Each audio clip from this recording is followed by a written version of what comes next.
Ladies and gentlemen, welcome back to the channel. I'm your host Fabian as usual, and today we are talking about the largest update of Planetside 2 since the launch of the game back in 2012. While the new content is going to be completely free, it is actually called the Escalation expansion. There are numerous new things added to Planetside 2 with this update, but there are four main things. The first thing is actually called Outfit Wars.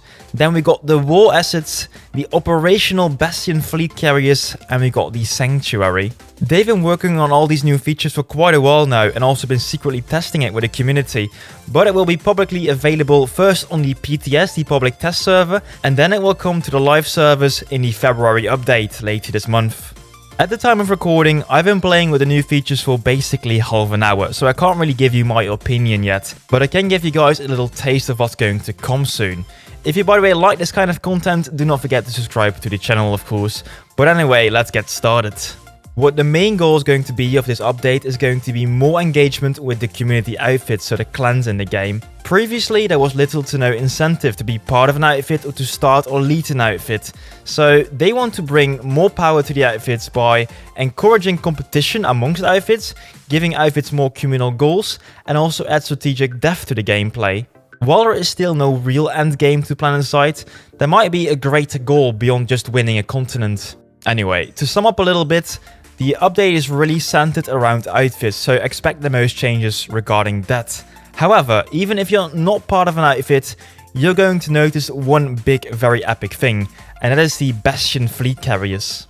If you have played Planetside Arena, you might be still familiar with those Bastion fleet carriers, but right now they will also be flyable in-game of Planetside 2.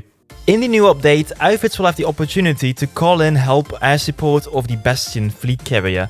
However though, they need to be refueled and rearmed, so there will be some redeploy time basically.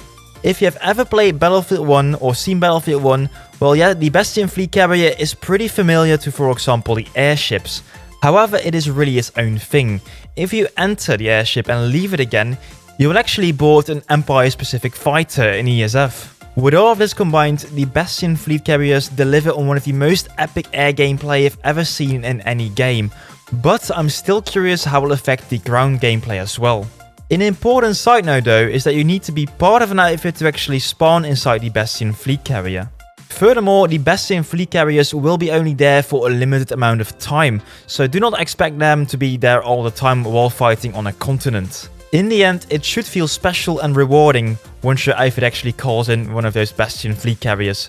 This is, by the way, not the only thing that can be deployed by outfits. Actually, it belongs to a long list of different war assets, and there are all kind of different things you can call in. For example, you can airdrop a vehicle, or you can airdrop an orbital strike. There are all different kind of things that are possible right now with the war assets, but the overall goal again is to give outfits more strategic benefits. All these different deployables though need to be crafted, and of course if you want to craft something you do need resources, and to actually get those resources there's a complete new resource meta game.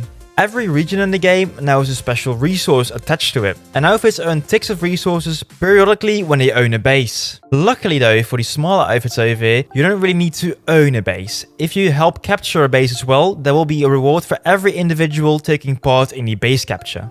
This will also earn outfit members extra outfit loyalty points.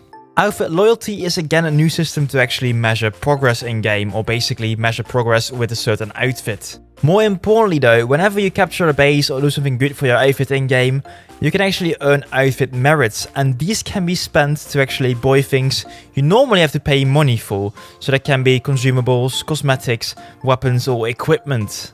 The merits can be spent on board of the Sanctuary. This will act as the in-game lobby for the whole server, so all the factions can come together over here to spend their merits and talk a little bit of course. The final part of the update is going to be Outfit Wars, and this has been requested for a long time already by the more competitive players. When this update goes to the live servers, outfits will have the opportunity to actually opt in for a monthly competition. In this competition, the top 3 outfits of every faction will be fighting each other. These fights will happen on a completely new continent called Desolation. Unfortunately, there was not yet any video footage of the new continent. However, what you should know though is that the fights will take place on a planetoid far away from Arexis, and the environment will be more symmetrical due to the competitive characteristics of the Outfit Wars. During the Outfit Wars, there will also be a qualification phase to create the brackets. These will make sure and guarantee that the fights will be fun and fair between the outfits as well. What is also interesting to note is that Rogue Planet Games wants to make sure that the top tier matches are being live streamed on Twitch.tv. And I don't know if they want to live stream it themselves, so for example Justin and Rel will take part of it, or will it be more of a community thing with Planetside battles or something alike.